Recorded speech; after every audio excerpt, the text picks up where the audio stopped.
He really is terrific, and he'll challenge you and help you. His business is people, your business is people, so he really is our perfect lead-off speaker for this morning. So please welcome Dan Murray. Thanks, Andrew.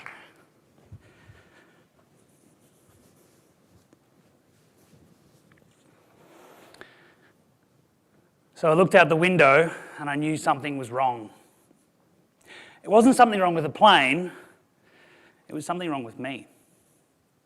See, I was flying back from New Zealand where I had this amazing gig. I was running a $130 million program for a massive organisation over there. Back here in Australia, I just won the biggest award for my company, the biggest company at the time in Australia. I was doing all of these big projects and I was really good at it. I was successful. My career trajectory looked like this. But at this moment, with a little bit of altitude and a few red wines, I knew something was really wrong. What I found was, on reflection, this was all very empty. Actually, my whole life was empty.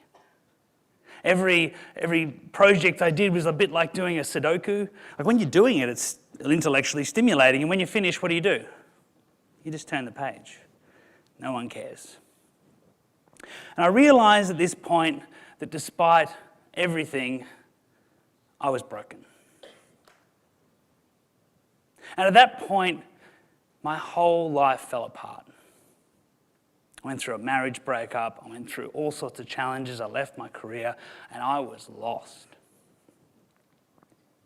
And at that point, there was a moment of leadership, a tiny little moment, a little tiny moment that happened many, many years before that came to my mind. I'm going to share that story with you later, but let me tell you about the journey it took me on. See, it took me to the remote northeast of Thailand, and that's where I met this girl, Malik. When I first met Malik, she'd just been dropped off by the police. Her mother had passed away from HIV, and the only thing that she left her with in the whole world was that same virus. Malik had large open wounds on her arms and legs. Her hair was this mess of dried blood and head lice. She was very underweight. We took her to a local hospital and the doctor said, she's not good. A couple of weeks, months at most. I left my time there, not sure if I'd ever see Malik again. But I journeyed back 6 months later. When I got there, this little girl came up and gave me a glass of water. Wow. I was blown away. In just 6 months, this little girl had completely transformed. She's now 13, she's happy, she's healthy, she loves dance, and she wants to be a teacher to help other kids. And what was even more incredible to me was that no one at this home thought this was remarkable. This was BAU. And I knew at that moment there was some magic here I had to understand. Because this sort of stuff doesn't happen in this beautiful big corporate world that I've been working in. How does this magic happen here? So I spent some time with the people, particularly the staff. Wow, they're amazing. This is May Dara. Her job was to make meals for the kids. She would cook 80 meals 3 times a day, 7 days a week. And she did it all with this big, beautiful, beaming smile. I didn't speak much Thai. She didn't speak much English. She gave me a nickname which sounded cute, Tut Guy. Anyone who knows any Thai knows that means big bum. And she called it all the time, big smile, loved it. This was the attitude she had. Unfortunately, where she was doing her work wasn't so great. Those 3 rusty gas burners was all she had. Those hoses went along the ground, over a sink, through an open window to gas bottles that weren't tied down or secured at all. All the OH&S related people are freaking out now, aren't they? They'd covered that wall, had covered her ventilation, the fan, it hadn't worked in years. And when I asked her about the PowerPoint, she said, oh, no. So there was clearly a lot of things we could do to fix this place up, and that was what I was there to record. What can we do to fix this place up? Came back to Australia working with this beautiful charity called Hands Across the Water. We got a bunch of Australian guys. You can tell they're Australian, can't you? Look at that bum crack. Ooh. They got on a plane, they paid their own way, they went over and they spent time renovating this place. They came back and went, that was incredible. When can we go again? And that same group of guys has gone back time and time again. They're there right now, supporting another home, rebuilding and changing the outcomes for those people. Now, look, what they created was absolutely fantastic. I think you'll agree this is an appropriate kitchen to be making 80 meals 3 times a day, 7 days a week. But when I really reflect on it, it's not about the stuff. It's not about the stuff, it's all about the people. See, if you want amazing outcomes, you need amazing people. We need to embrace these amazing people in our lives, and we need to find them and foster them and cultivate them. If you heard Steve Fordham yesterday, that's exactly what he does. He finds people, he builds amazing people, and they create amazing outcomes. And this doesn't just translate in the charity world. Let me give you a little example from business world. Back in the mid-90s, Continental Airways wasn't doing so well. They just went into their second bankruptcy, and the culture, well, wasn't great. The CEO used to have armed bodyguards follow him around because staff would often want to confront him. Not a great culture. So they fired that CEO and brought in this guy, Gordon Bethune. Now, to say Gordon transformed Continental is a massive understatement. He took them from last in every single metric for an airline to the best airline in the world 6 years in a row. He took their share price from $2 a share to $50 a share. They merged with United and became the biggest airline group in the world. Amazing outcomes. In an interview, an interviewer said to Gordon, "We noticed that you're an airline mechanic in the Navy when you were young. Is it your intimate understanding of planes that helped you turn this thing around?" He said, "No, not really. I just knew how fast I could fix a plane when I wanted to fix a plane versus how fast I could fix a plane when I didn't want to fix a plane. And in that gap, well, that's where all the money was." And it sort of makes sense when you say it like that. But then I go and work with project managers. They do their Gantt charts by multiplying hours and people and numbers and putting it in spreadsheets, and I say, "Cool, what if they don't want to do it?" And they go, "No, it doesn't fit in the spreadsheet. Let's just ignore it." At our peril. What we know is that those who understand us have the right to lead us. Those who get us, we want to follow. And my challenge to you today is, why can't we understand people more? Where is this gap? Why is there such a problem? The biggest challenge I see in any business is understanding people, because people are the most powerful and complex thing in every single business. Understanding people should be our number one priority. So why is it so hard? Well, you see, business is complicated, but humans are complex. You might not have heard of this differentiation between these two words. Let me explain. I've got a degree in mathematics. Now, I don't tell that to people at barbecues because they stop talking to me, but I do, I'm sorry. And for me, this is sort of nice, isn't it? It's a little bit cute. See, it looks really complicated, there's lots of moving parts, but once you work it out, it's pretty stable, isn't it? That's complicated. Lots of moving parts, but pretty stable. Humans, not so much. Like, you send a guy to the shops to get salad dressing, you don't know what he's coming home with. And we've all done this, haven't we? You walk in, I've got a list. This is what I'm getting. I'm going into the shops with my list. I walk out, I'm eating Oreos because they're half price. And I've got a whole bunch of, I bought shoes because, they were nice. Little things can make a huge difference in our lives or no difference at all. And big things can make a big difference or no difference at all, and everything in between. That's complex. See, part of our challenge is this is the theory that backs most business. Economics 101. Individuals always make prudent and logical decisions to maximize their utility. Hands up if you believe that. Even economists scoff. Right? If humans are rational, how many types of car would there be? Maybe a small, medium, and large. Right? It'd be more like a Happy Meal than what you see on the road today. You wouldn't change the headlights from one year to the next when they worked perfectly fine, that year, would you? We do this stuff all the time. Humans are strange creatures. We really need to foster understanding, and this is where, when I talk about empathy, this is what I mean. Empathy is about understanding why people do what they do. It's not sympathy, it's not feeling what they feel. It's understanding them. It's not even walking in someone else's shoes, which is often the definition. Because the problem with that is if I walk in your shoes, whose experience do I have? I have my experience. If I want empathy, my experience is irrelevant. Your experience is all that matters. Empathy is understanding what's going on for other people. Now, why do we struggle with this? We're people, you're people. What's the big challenge here? We know it gets great results. We know we can do it. Why is it so hard? A big part of it is to do with this big lump in your head. Now, make no mistake, your brain is amazing.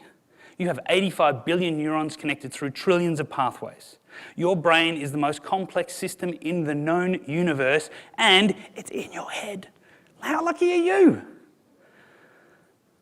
The challenge is, it's really old hardware. Most scientists will agree that the brain hasn't changed much in 5 to 10,000 years. And if you looked at the last 5 to 10,000 years, humans have lived in sort of pretty consistent ways for most of that time. We lived in tribes. We lived in small, homogenous groups. You were born into a tribe of probably less than 100, often less than that, less than 50.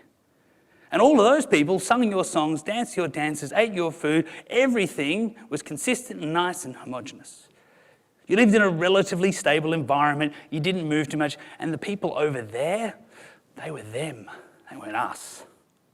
And understanding each other in that environment, well, that's fine. That's easy.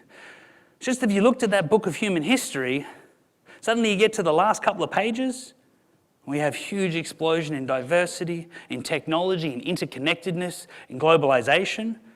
We're no longer confronted with tribes. And this is great. Diversity is amazing and drives incredibly powerful results, and we need to embrace it. It's just that our brains aren't necessarily designed for it. We have to know this about the way our brain works. You see, your brain creates these things I like to call mental models. Imagine you're a baby, and you've got this massive filing cabinet in your head. When you're a baby, it's pretty much empty.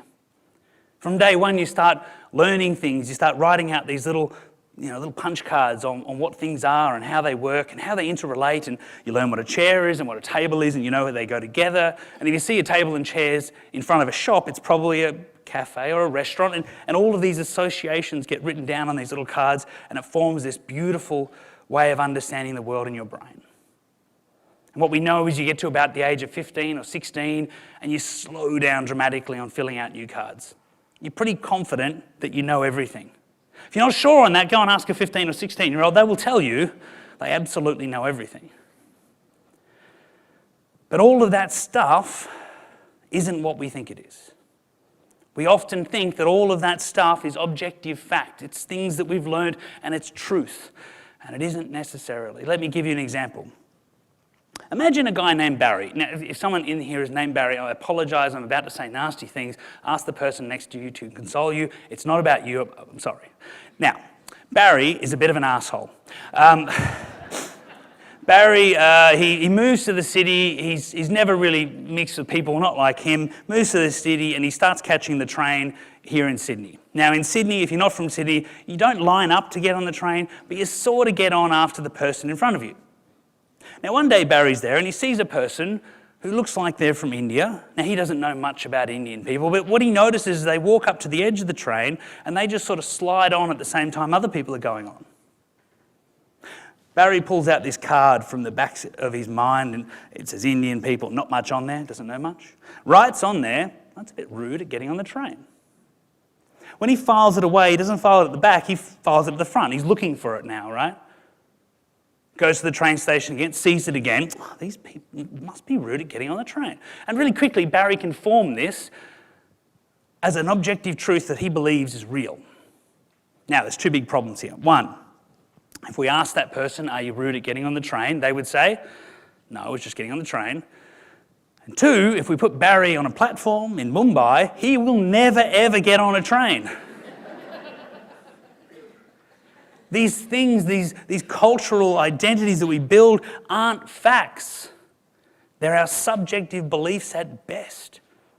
And almost everything that sits in your brain is a subjective belief. It doesn't feel like it. But we need to know that this is how our brain works. I got to this point where I realised I was terrible at empathy. which is a bit strange when you start a company which is all about empathy. But I wasn't very good at it, and I thought if I could find a process and follow the process and practice, I'll get better. So I looked and I couldn't find a process. So I built one. And I continue to practice as much as I can every day and try and get better. And I want to share that process with you. The first step in that process is to be what I call consciously curious. To do this, you're going to help me.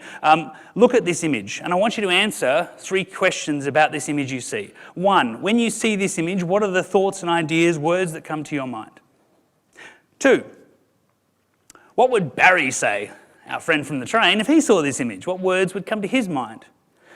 And 3, if you were going to help this person, how might you help them? So let's just yell out. Number 1, what do you see? Yell it out for me. Domestic violence. What else? Addiction, sadness. What else? Need. Right, so we're starting to form these words. So imagine a big card that we've just pulled it out of our heads, and these are the words that are on our card. Now, what would Barry see? Scrounger, bludger, broke tourist, drugs, alcohol, these sorts of... Cool, so this is Barry. Now, let's be just clear for a second. What we've done is we've pulled out that card. Your brain's gone searching, found the little card that says homeless woman, and these are the words that are on your card. And then your card, like everyone else's, has this little red line, and it says, don't say these things out loud in public. And this is where Barry lives. We've all got a bit of Barry. And our problem isn't that we've got Barry, and our problem isn't that we try and hide it. It's that if we want to build empathy, all of this gets in the road. All of it is assumption. All of it is pre-built. None of it is necessarily real. And what your brain does as a default is it goes in, finds the mental model and says, how can I confirm this? It looks for ways to confirm what you already believe. It doesn't look with curiosity. So our first step is to be consciously curious, because step 2 is we need to openly explore. We need to ask questions. We need to seek to understand. To do this, I want to share with you a little bit about Rebecca's story. And it's pretty challenging, but I'm sure it'll give us a little bit more insight into her as a person. 2 things happened when I turned 12. My father, who beat us up, he left home. The other thing is I started using drugs. One of my friends said, try this, it'll make you feel better, and it did. When I was 13, my mum found a new partner. He used to beat me up, and my younger sister too. For about a year I suffered through. When I was 14, I just couldn't take it anymore. I told Mum, either he goes or I go. Mum chose him. I ended up on the streets, sleeping in abandoned houses and buildings. If the only thing that happens to you in your life is you keep getting hurt, you end up saying, that's it, I'm not going to let this happen anymore. I've thought about ending it, but I get too scared. I just end up crying myself to sleep, and it's just such a terrible place to be. Sometimes you think, if I get through today, great. If I don't, it's no big deal. No one's going to miss me. To have the confidence to do something about where you are is especially hard. You have to build that confidence up. When you've been here for a while, you've lost all confidence in yourself. You think you can't do it, even if you try. Just to know someone cares is the main thing, I guess. Most people have no one. Then I met some volunteers, and they were willing to give up their time to come and see me, to worry about me personally. They took the time to listen to what I had to say, and it was great. That's what people need. Someone to be there, to talk to listen, someone they can trust. They care about me and miss me if I don't turn up, which makes me feel really special.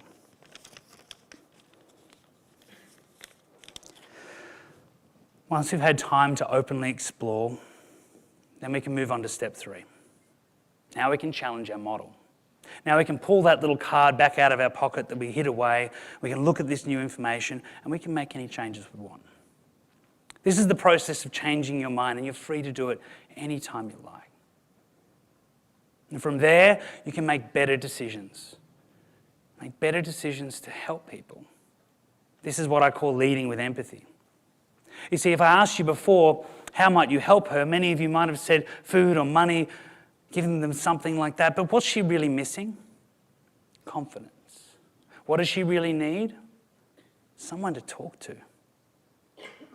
And helping her now, we're in a better position to understand what she really needs. Now, at this point, we do something really stupid. When I was at high school, I was pretty poor growing up, and one day, this was my lunch. Woohoo! I was so excited. Just let me break this down, because your excitement isn't matching mine. This is roast chicken, hot chips, gravy, white bread roll, no nutrition, 100% awesome. And I'm just like ready to, like cartoon style, eat this thing. And as I'm about to eat it, a friend of mine, and she was a good friend, she came up and said, "That's disgusting. Do you know how many chickens suffer and die every year so people like you can eat things like this?" Oh, so annoyed. I was annoyed for 3 reasons. 1, I'm 14, it's lunchtime. I don't want to think about stuff. 2, I am in love with this sandwich and she is coming between us. And 3, I was pretty sure last week she was eating a hot dog. What had gone on here? Well, what had happened is my friend had become curious about animal rights. She'd gone off and explored and spoke to people and tried to understand new things, read books and articles. She had then changed her mental model. That little card went from saying eating animals is yummy to eating animals is horrible and murderous. She was now up there in that leading with empathy position, and she thought it was her job to challenge my mental model. How do you reckon that went down? I ate the sandwich. This is a terrible thing to do, and we do it all the time. We go away to conferences and events, we read books and articles, and we go back to people who don't see the world the same way as us, and what do? We tell them, "You're wrong. Let me tell you how we're right." You see it on Q&A, people sitting across the desk from each other, yelling at each other, expecting that one of them's going to go, "Oh, shit, oh, I'm such an idiot. Oh, thank you for enlightening me, Pauline." That never happens. And it doesn't happen for a couple of reasons, but there's one simple fact. You can't change someone else's mind. Full stop. Changing someone's mind is rewiring neural pathways inside their brain. Only person that can do it is owner of said brain. You can't change someone else's mind. So what great leaders do is they inspire curiosity in others. Sir David Attenborough is an incredible environmentalist. He's nuts for animals and the environment, isn't he? Loves it. Does he tell you to care about animals? Not really. What does he do? He piques your curiosity by showing you beautiful imagery, telling you these lovely stories. You journey with him, you explore with him.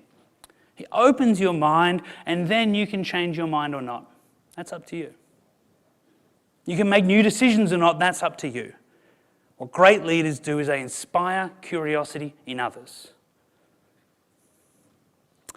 I'm going to be available for questions at the Speaker's Corner because we're running a bit short on time this morning. And I'd love to have a conversation with you about this. Because what I really believe is that we need leaders who build understanding. Because when you build understanding, you foster this sense of why we do what we do. Work goes from being personal and about a paycheck to being purposeful and about changing the world. And man, we need a lot more of this. The story that helped me move, helped me get off the floor when everything fell apart, happened many, many years before. I was about 20, I'd saved up some money and I went travelling. It was my dream because as a poor kid, all I wanted to do was get out of this place. I wanted to go and see the world. And I got my backpack and I went to Thailand, total cliche. I was like a hairbraid away from just out of the, right out of the magazines. But I was on this train, it was rattling its way back into Bangkok.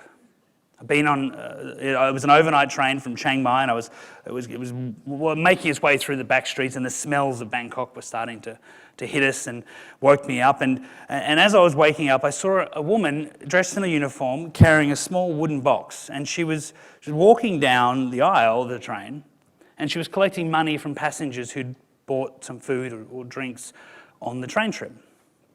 And I'd bought some food and had a drink, and as she reached me, I opened my wallet. My heart sunk. I didn't have any cash. It became incredibly apparent that the wooden box wasn't PayWave enabled, and I was going to be in a bit of trouble here. The language barrier, the tiredness, the anxiety, all of it started to well up. And it didn't make sense, but I started to get really, really agitated and worried and anxious, and she must have seen this. She must have seen this in my face. What she did was she turned around, walked back to the middle of the carriage, she pulled out her purse, took out 300 baht, about 10 Australian dollars. She looked at me, put it in the wooden box. As she walked back past, she just touched me on the shoulder and kept on walking. And now I don't know how much money you make working on the trains in Thailand, but I know it's not enough. You see, in that moment, she saw an opportunity to help.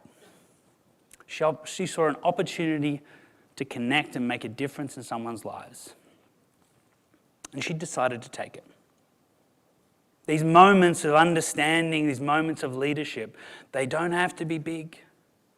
They don't have to be massive. They don't need a grand structure and strategic change. They just need leaders to step up. And we're all leaders. Because of that lady, I went to Thailand. I've been back many times, raised nearly $500,000 to help the kids over there, and I do it because I love it.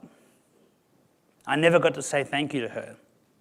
But make no mistake, this was a leader who changed my life, and I'm forever grateful. My challenge to you all is, when's that moment going to come for you? When's that moment going to be there for you to build that understanding and empathy to make a real difference? I want to thank you all for listening this morning. Thank you.